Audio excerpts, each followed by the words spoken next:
The rand has depreciated considerably in response to domestic and external developments, while the impact of the worsening drought on food prices is becoming increasingly evident. The outlook is complicated by the fact that the domestic growth outlook has weakened further.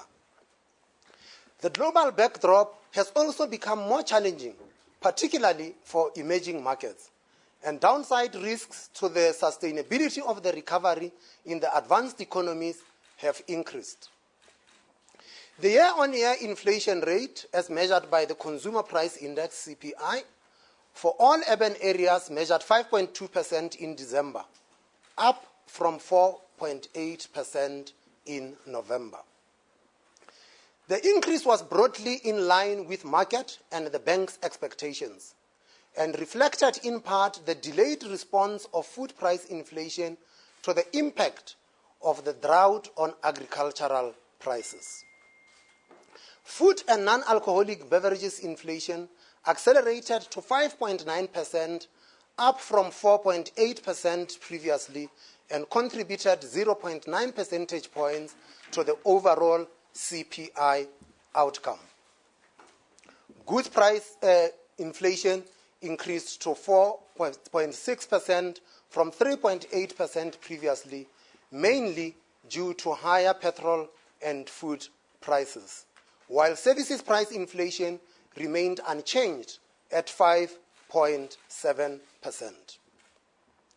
The bank's measure of core inflation, which excludes food, fuel, and electricity, remained relatively stable at 5.2%, up from 5.1% in November. Producer price inflation for final manufactured goods increased from 4.3% in November to 4.8% in December.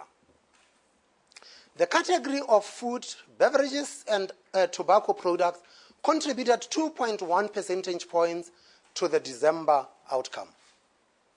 The latest inflation forecast of the bank shows a marked deterioration.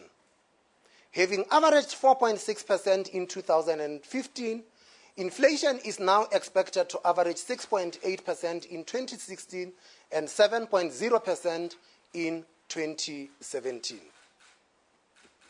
This compares with the previous forecast of 6.0% and 5.8% for these years. Inflation is still expected to breach the upper end of the target in the first quarter of 2016, but is now expected to remain outside the target for the entire forecast period. A peak of 7.8% is expected in the fourth quarter of 2016 and the first quarter of 2017, followed by a moderation to 6.2% in the final quarter of that year. The previous figure was 5.7%. The changes in the forecast are mainly due to a significantly more depreciated real exchange rate assumption and higher expected food price inflation. These upward revisions more than offset the impact of the lower international oil price assumption. The electricity price assumption remains unchanged from the previous meeting. The forecast for core inflation has also deteriorated, although to a lesser degree than that for headline inflation.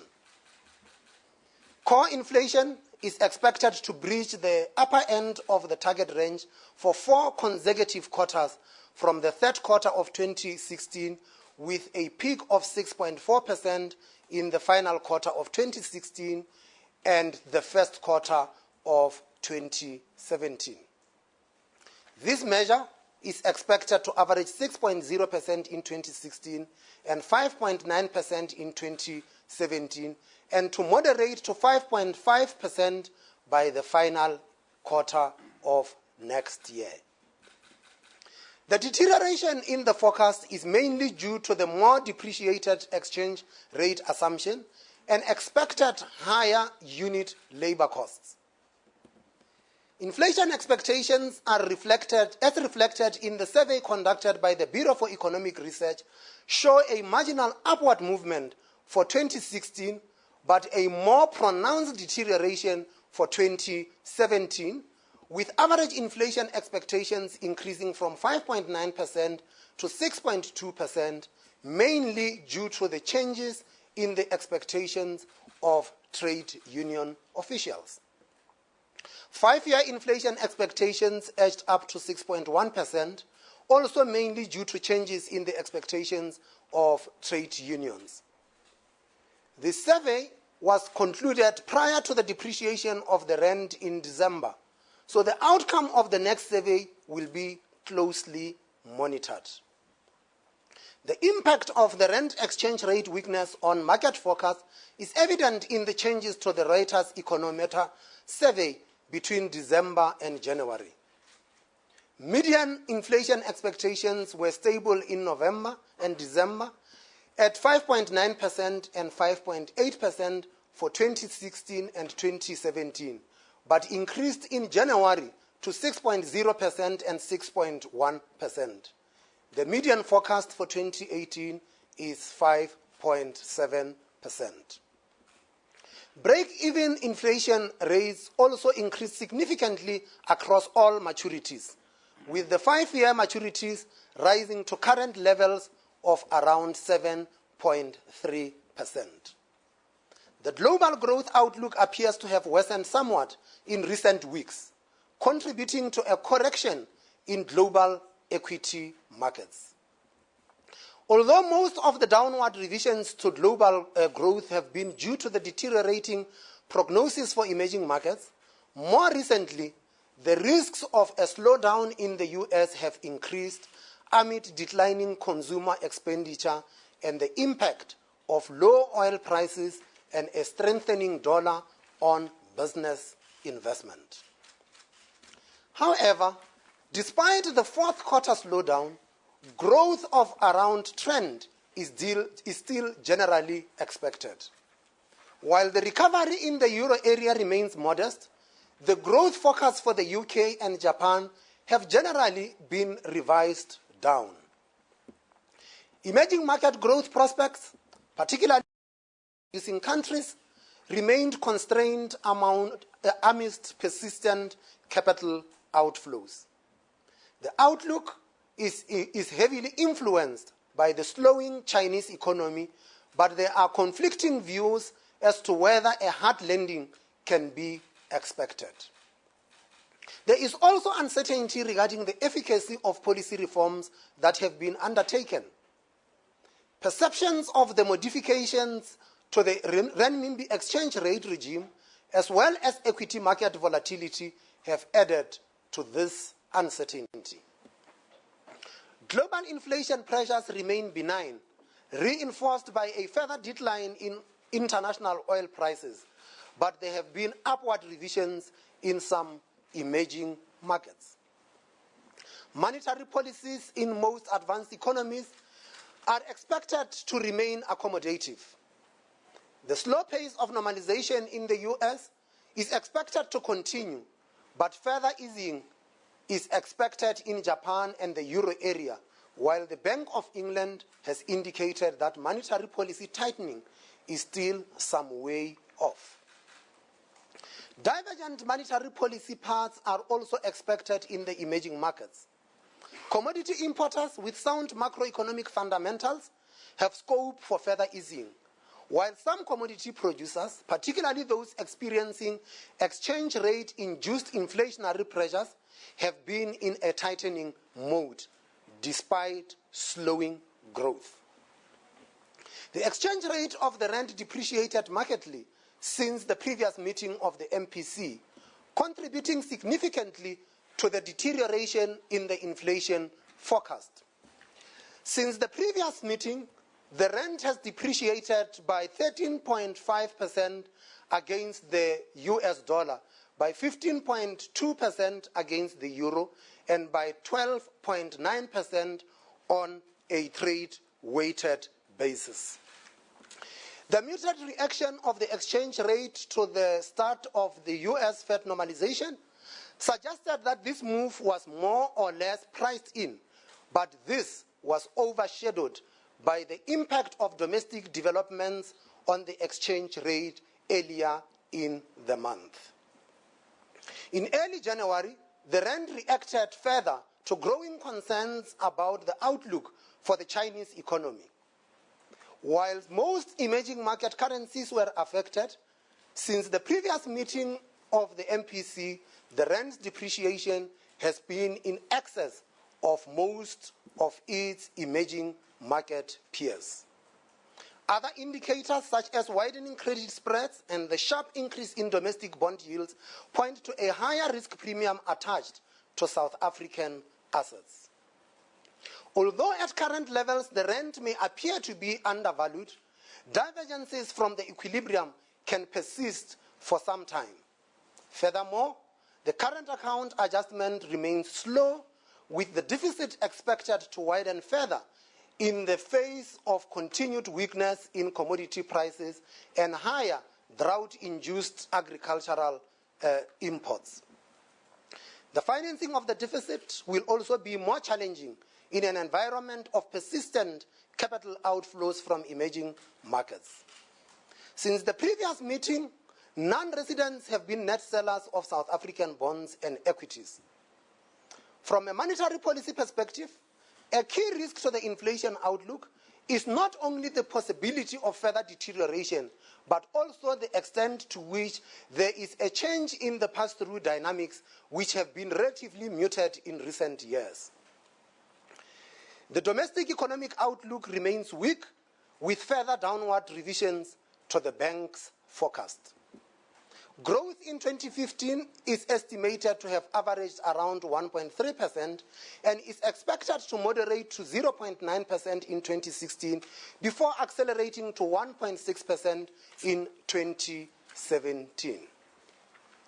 This compares with the forecast of 1.5% and 2.1% for 2016 and 2017.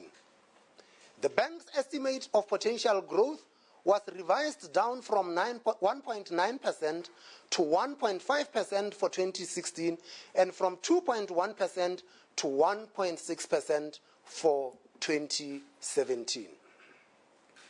Although there was a marginal increase in the bank's leading business cycle indicator in November, the trend remains negative, consistent with the subdued outlook. The RMB BER Business Confidence Index declined further in the fourth quarter of 2015 to its lowest level in 5 years. High-frequency data indicate that mining sector remains under pressure in the face of declining commodity prices and weak demand. Despite a recovery in the third quarter, the manufacturing sector remains negative. Capacity utilization has declined further, and the Barclays PMI, which has remained well below the neutral level for some months, is consistent with a contraction in the fourth quarter. The continuing drought also means that near-term respite for the agricultural sector is unlikely. Underlying this growth outlook is the continued low growth in gross fixed capital formation, with private sector investment contracting in the third quarter. The prospects for formal sector employment growth, therefore, remains bleak. The quarterly employment statistics survey of Statistics South Africa reports static employment levels over the 4 quarters to the third quarter of 2015. Growth in consumption expenditure by households also moderated in the third quarter, with contractions in spending on durable and non-durable goods.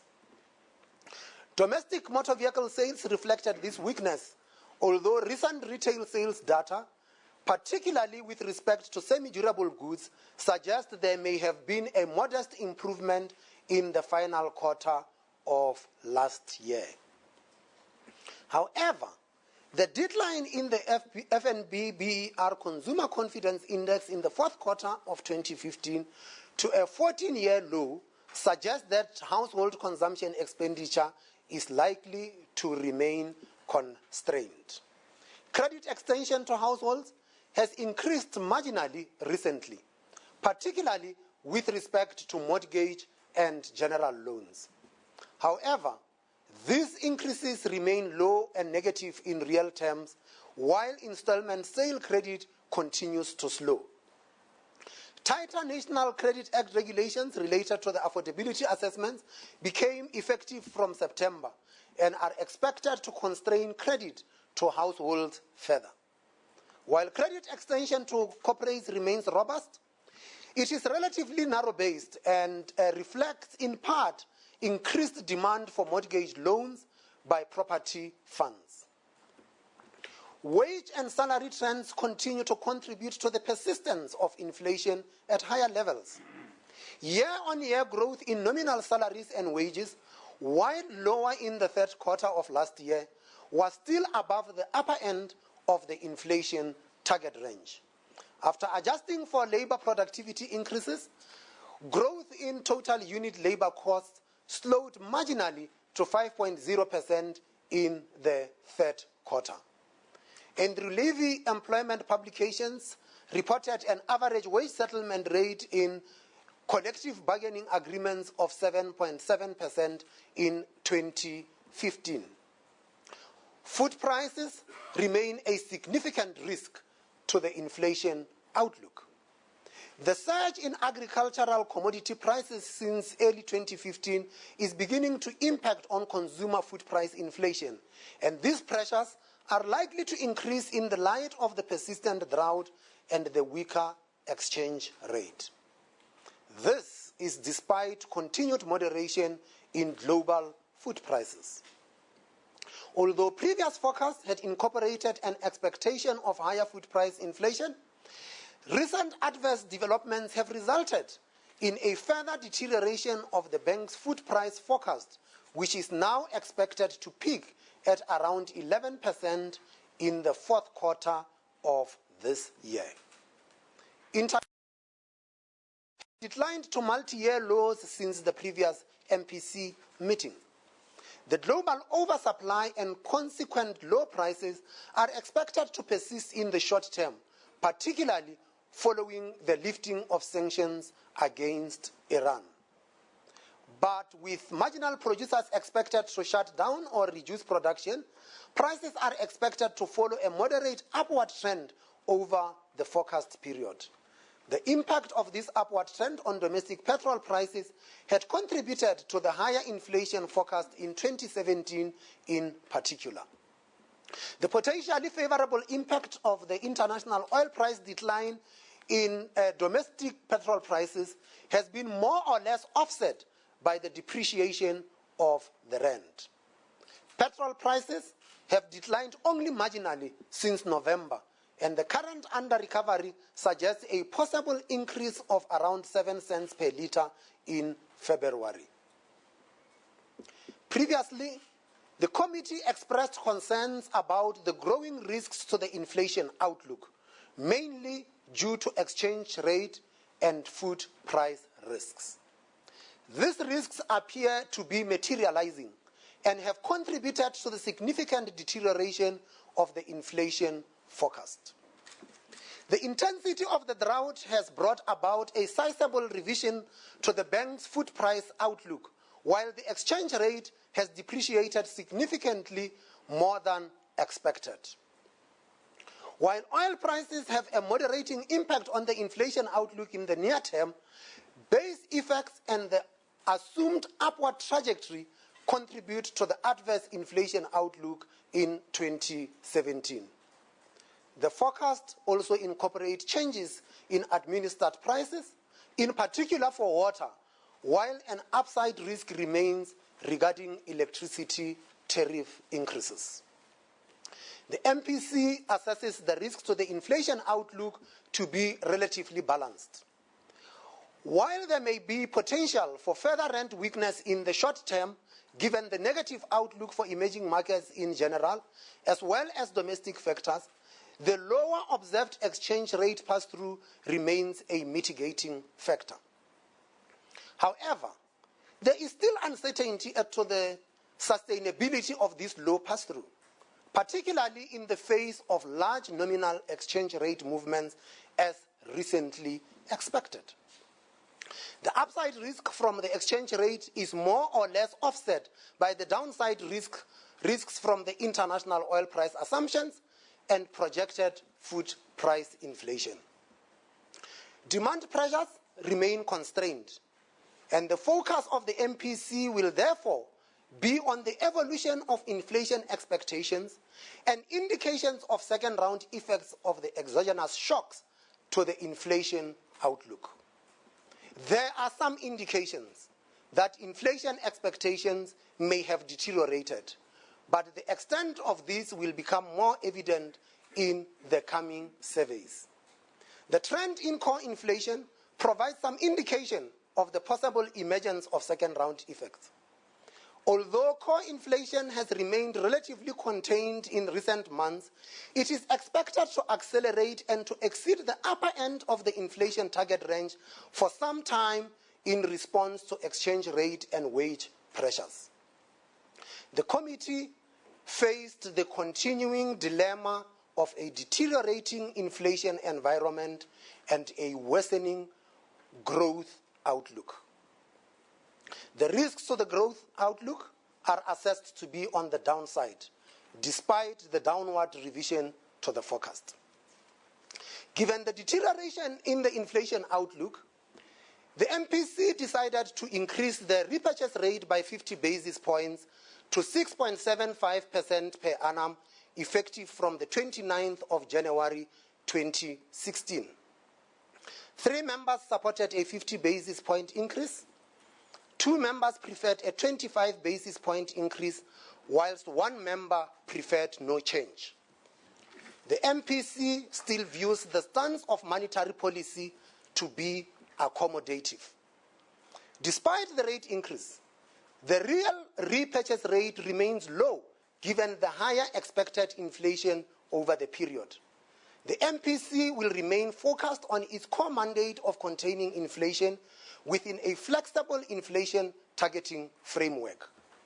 As noted on a number of occasions in the past, the MPC is of the view that the growth constraints facing the economy are primarily of a structural nature and cannot be solved solely by monetary policy. Nevertheless, the MPC remains sensitive to the extent possible to the possible negative impact of monetary policy actions on cyclical growth. As before, future moves will be highly data dependent. That concludes our statement, and at this stage, I would like to invite any questions that you might have, and as usual, identify yourself and the media house that you represent, and my colleagues and I here will see how we deal with your questions.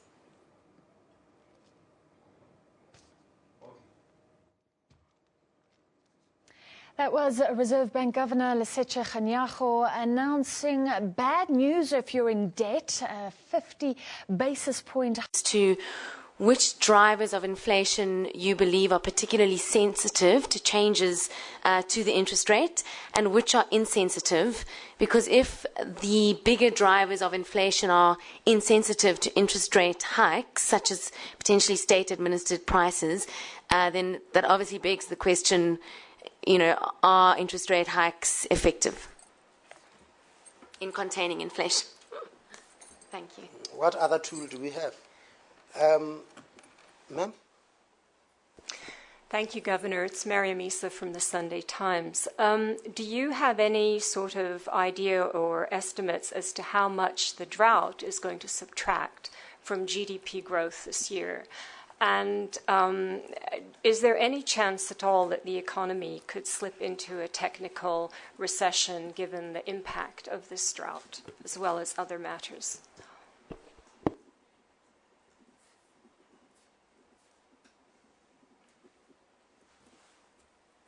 Yes, ma'am.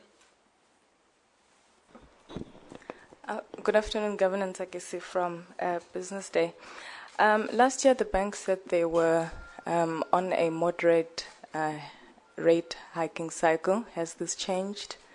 And has the rate hike played any role in your downward revision of GDP? Thank you.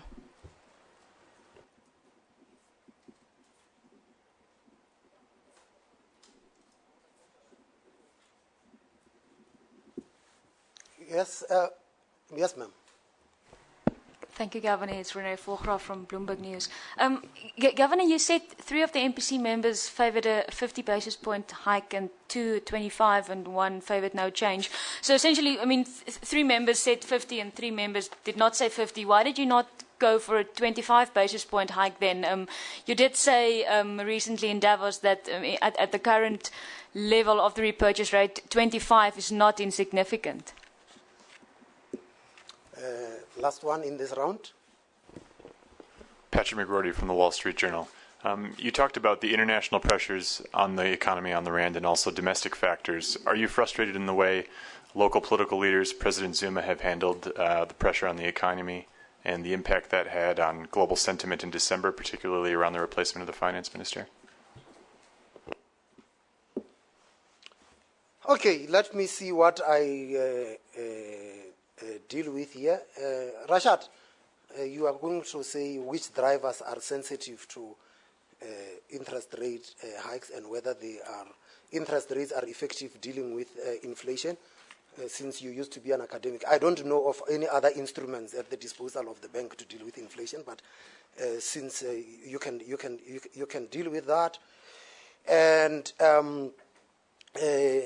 I will also ask you to deal with the impact of drought and whether there is a possibility of going into a recession. Let me deal with the rest of the questions. Ntakisi, the bank, you say that the bank said that it was on a moderate hiking cycle last year. We didn't say so. We said we are on a hiking cycle. The role of the interest rate hikes on the revision of GDP, we are still of the view that any interest rate movements or any tightening or loosening of monetary policy affects the economy with a lag. Our estimate is that the lag is between 18 and 24 months. But why didn't you ask the question, was the hike in interest rates responsible for your revision to the inflation outlook, because the inflation outlook has deteriorated? And the answer would have been exactly the same, that these things take place with a lag. Renee, why? I think it was your colleague who asked the question in Davos, and the question was whether the previous hikes are any effective. And the point here was that 25 basis points is not a small amount, given where the policy rate is. But you said, why not 25 basis points? I will ask you, why not 50 basis points? Well, there was a member who initially argued for a 0 increase. Why not the 0 increase then? The point here is that MPC members come into the MPC with views, and after deliberations, we decide which way are we going as a committee, and we have decided to go with the 50 basis points. Patrick, are we frustrated with political leaders? Central bankers are very rational human beings, and so frustrations do not quite enter our decision-making process. As far as the changing of finance ministers is concerned, that question can safely be directed to the presidency. Rashad? Thank you very much, Governor. Well, I think that you really got to the crux of what our dilemma is. Responding to inflation driven by demand is a rare luxury nowadays. Most of the inflation is coming from the supply side. It is true that discretionary products that we kind of spend on the consumption side is what the monetary policy is most effective in managing. But I think that that what the inflation targeting or monetary policy allows us to do is that when we look at supply shocks, I think that we're not responding crudely to an increase in food prices from drought. We're not responding crudely to an increase in prices from the exchange rate. What we're really trying to do is assess what implications these exogenous supply shocks will have on inflation and inflation expectations. And I think that for us, a critical function is to ensure that these supply shocks don't feed into what we nowadays call second-round effects. That you don't have a situation where these supply shocks feed into the way businesses begin to set contracts and so on. And I think that's our most important tool. So it's a tool. It's less blunt for supply-side shocks, more effective when you have direct demand-side shocks. But it nevertheless is an important tool and the only tool we really have. On the issue of agriculture, I mean, that's an important issue. I can't precisely give you a number, but if you look at the revision of the growth forecast from 1.5% to 0.9%, a large part has to do with drought, but agriculture is a small part of the economy, but big changes can have an effect. But the revision, the downward revision in our growth forecast is not only agriculture. It has to do with the further slowing down of the global economy, further slowing down of private consumption, household consumption, as well as a further slowing down of investment. But I think that so it's all embedded in there. But certainly our modelers can give a more precise answer in a different context. Thank you. Next round of questions, please. Ma'am, in red top. Good afternoon, Governor. I'm Khelang Bata from Bloomberg. You have said that the rand declined more than expected. If we see further record lows in the currency, could that mean that the rate at which the MPC approaches the tightening of monetary policy will be more aggressive or not? Sir. Good afternoon, Governor. Tshepo Mongwai, SABC Radio News. Governor, you've mentioned the issue of the situation where we're experiencing low growth and rising inflation. Can we qualify it as stagflation at the moment? I think that's it for now.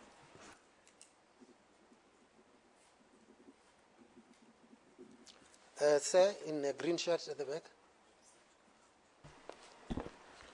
Afternoon, Governor. I'm Funeko Toyana from Reuters News. I just wonder, did the MPC discuss a scenario where they see inflation targeting as not an appropriate enough tool, and what sort of monetary tool might they then consider? Were these discussions that you had during the meeting, and can you just take us into your confidence and let us know what the future might look like without inflation targeting? Thanks. You are aware you are on public TV.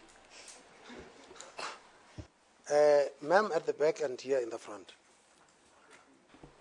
Thank you, Governor. Renee again from Bloomberg. Governor, I wanted to know, has the SAB and also the MPC looked at the potential impact of offshore investments that would have to be repatriated because many investors are exceeding their prudential limits after the rand's weakening? Have you looked at what the effect of that might be on the currency and especially the movements in the currency?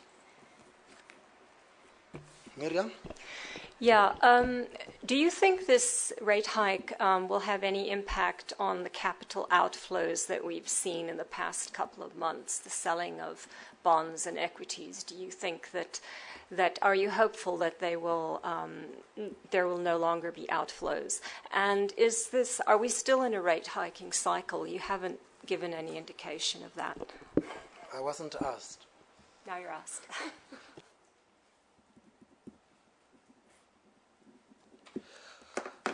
Amogelang. If the rand hits further record lows, will we be hiking more aggressively? We don't target the exchange rate. We target inflation. We only respond to the extent that the depreciation of the currency leads to second-round effects and thus prices beginning to rise, that is what we respond to. We do not respond to the depreciation of the currency. The currency is a very important factor in the price formation process, but it is not the only factor. There are other factors that are at play, including the oil price and so forth. Tsapo, do you say, can we, what? Can we? Or are we in a stagflation? No. If you take the strict definition of a stagflation, it would mean that the economy should be contracting and inflation should be running amok. Yes, we can see that inflation is rising, and as a monetary policy authority, we have decided that we must take a stance to make sure that we begin to cap rising inflation. Is the economy contracting? We do not see the economy contracting. We still expect the economy to grow by 0.9% this year. Are we happy with 0.9%? Absolutely not. We would prefer to see growth that will continue to support the job-creating potential of this economy. But such growth is going to require fundamental structural steps to be taken to lift the potential of the economy. Writers, sorry, I will call you by the house because I couldn't get your name. Have we a scenario where the question was raised as to whether inflation targeting is appropriate or not appropriate? Is that the question? I'm asking, yes, if you had those discussions of inflation targeting not being appropriate. Definitely not. Inflation targeting is a monetary policy framework that South Africa has adopted. We have experimented with other frameworks before. We had a monetary policy framework where we targeted money aggregates, so we looked at money supply and credit and all of that, and we thought that that was an appropriate monetary policy framework. It turned out not to work. Without acknowledging it, there was a time when the Reserve Bank gave an impression that it was targeting the exchange rate and intervened extensively in the foreign exchange market. We came out second best. It was not an appropriate framework. There are countries that would have as an anchor of their monetary policies a pegged exchange rate. But then you need very deep pockets to protect the peg. We do not have deep pockets in South Africa. After experimenting with all sorts of frameworks in the past, South Africa decided to adopt an inflation targeting framework in 2000. And the framework itself had been there have been modifications to the framework since then. Many of you might forget, but we used to have something called an escape clause. We no longer have that. We have to explain at every meeting what we see happening to the inflation performance and what we see as the outlook for inflation. We are not inflation nutters. We have implemented the inflation targeting framework flexibly.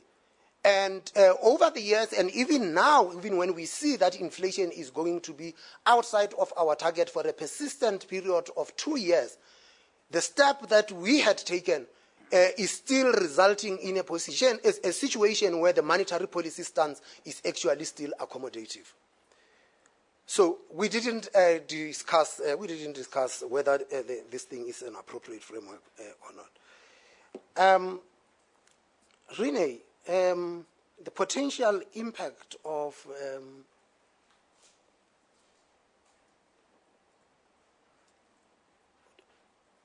was it a potential impact of these rates? Potential impact of? I wanted to know, after the rand's depreciation, many investors are perhaps exceeding their prudential limits. So the effect of the repatriation of a lot of funds, how that could affect the rand, whether you've looked at that. Okay, that is something that Mr. Minele likes looking at many times, so I will leave that with him. Miriam, the issue of capital outflows and whether we're still on a hiking cycle. Yes, we are still on a hiking cycle, but as we had said repeatedly, any policy changes that we would take will remain data dependent. The fact that you are on a tightening cycle, if data shows that you should be pressing a pause button on your tightening cycle, you should actually respect that. Would the hike stem the capital outflows that we have seen? If it does, well, great, but we don't target capital outflows. And actually, as an institution, we do not subscribe to the view that for you to attract flows, you must hike interest rates. The reason is that the nature of the flows differ. There are flows that are attracted to a country through growth dynamics, and those tend to be in the equity realm. And there are flows that are attracted by yields and interest rates, and that tend to be the bond flows and deposits. And South Africa has experienced all of those flows. So it would not be an easy proposition for South Africa to say that we are hiking rates in order to stem the outflow of capital. Mr. Minele. Thanks, Renee. I suspect your question may have to do with comments that we made recently from the bank, which might have been slightly misconstrued to maybe suggest that, we're about to tighten exchange controls and the like. Such is not the case. But in terms of the prudential limits, and as part of the monitoring and the reporting with regards to offshore limits, we tend to operate in a framework which gives some time to institutional investors to sort of rebalance their portfolios when there have been these shifts, which obviously would have not been violations such that people exceeded their limits, but would have come about as a result of valuations and exchange rate movements. Typically, there would be up to a year or so for people to sort of rebalance their portfolio so that there's no sort of abrupt movements and fire sales that could obviously damage people's portfolios as such. So we monitor those limits, and there are certain instances in which some of the institutions may have good reasons why they might need some more leeway in repatriating these funds, and in conversations with those, we then agree with them on appropriate course of action on how to regularize and normalize limits that may have gone over. But it's obviously different from people that potentially could take out fund in excess of those limits, which obviously would be essentially what you would call an active breach as opposed to a passive breach, which you deal with differently.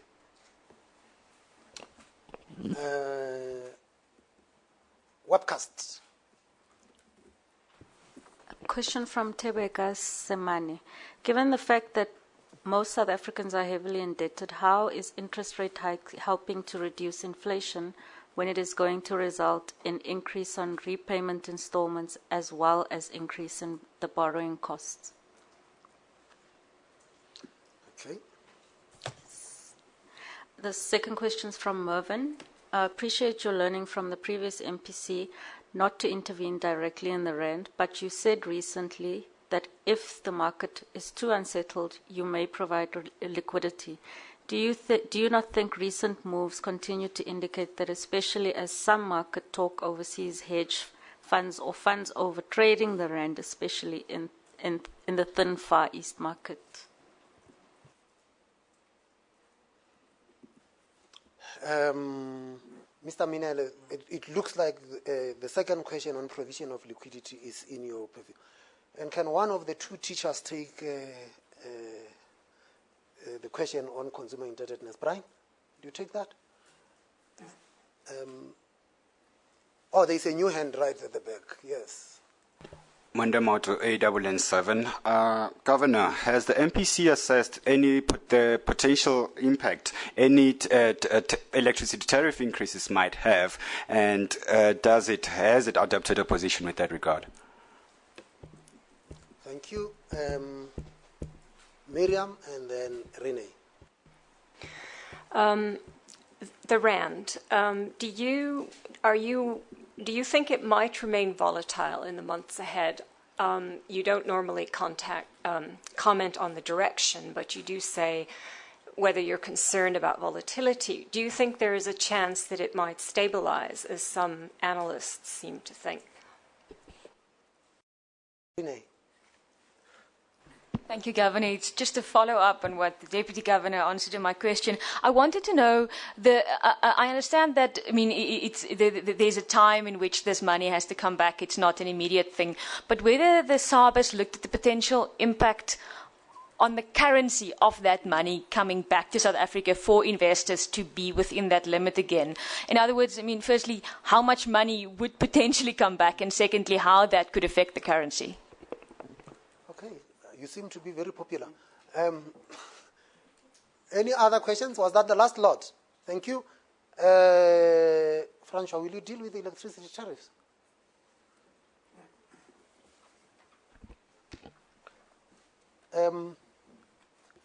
Shall we start? Who are we going to start? Brian, can you deal with this consumer indebtedness and whether we can bring down inflation?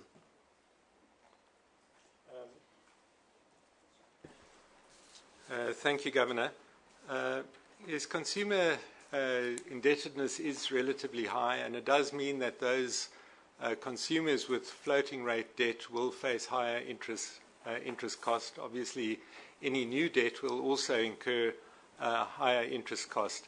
I think one of the differences between the current rate cycle and previous cycles is that there's relatively more unsecured lending that has been done over the last few years, which is typically done at fixed rates. So the impact on those consumers who had incurred unsecured lending at fixed rates won't be the same as those on floating rate debt. But clearly, it does impact part of the mechanism of raising interest rates to curb expenditure. Does mean that that new debt will be more expensive, and those consumers with existing debt will pay more. Yeah, Francois. Thank you for that question. In the statement, we made reference on page 2 that the electricity price assumption remains unchanged from the previous meeting. I think it's somewhere 12.5%. Our approach normally to those type of variables is that we are aware that the electricity utility has submitted an application that is obviously going through the necessary public consultation processes, and eventually NERSA would make a determination.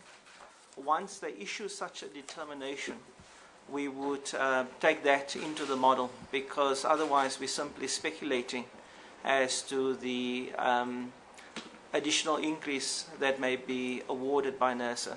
You would recall, for example, last year they'd also submitted an application, and for a number of technical reasons that was not approved. And so our general approach to these type of issues is that once the numbers finalized, we would update the assumptions that are used within the model. So short and sweet answer is the assumption wasn't changed, and we didn't in particular discuss it during this particular MPC meeting. Thank you. Mr. Minella? Thank you, Rene. Short answer, I haven't got any numbers that I can give you at this stage in terms of any estimates around that.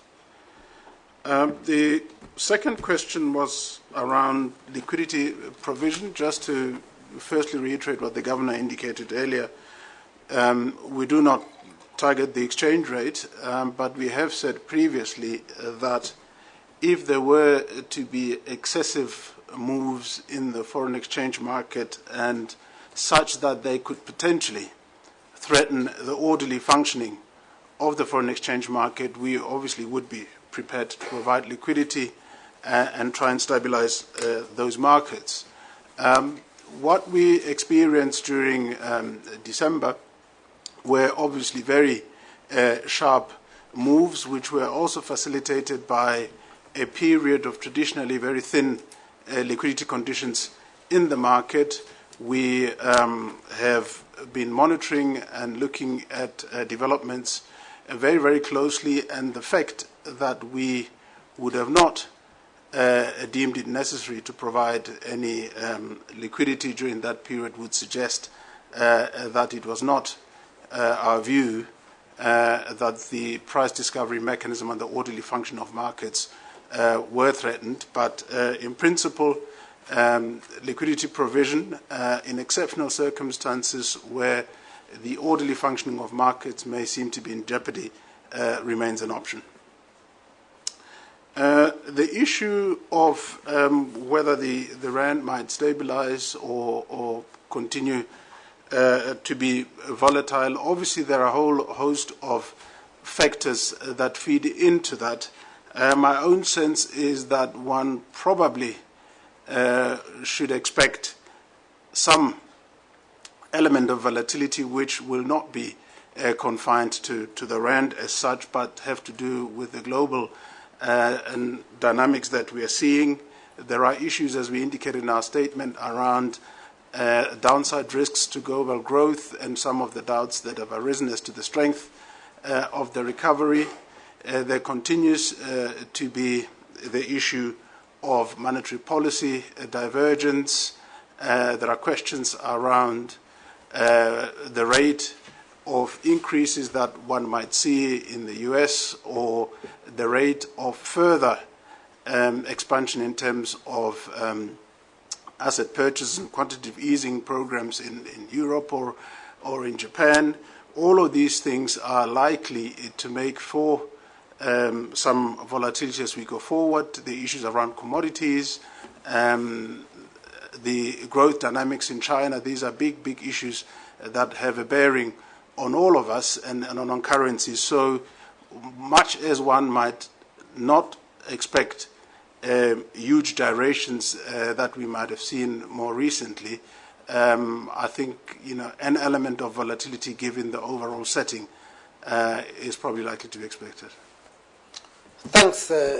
Put simply, the global environment is uncertain, and given this environment that Mr. Minele had just painted out, what you are going to be seeing globally is a realignment of exchange rates, whether they are emerging market exchange rates or advanced economy exchange rates. Before I conclude the proceedings of today, an apology from Deputy Governor Kuben Naidu. He is busy doing what other central banks do, which is to be in Basel and discuss the state of the global economy. He participated in the deliberations over the past 2 days, and so as you would realize, we counted 6 votes. His vote is amongst the 6, so don't think that he didn't participate. That concludes the proceedings of today. Thank you very much. See you in March.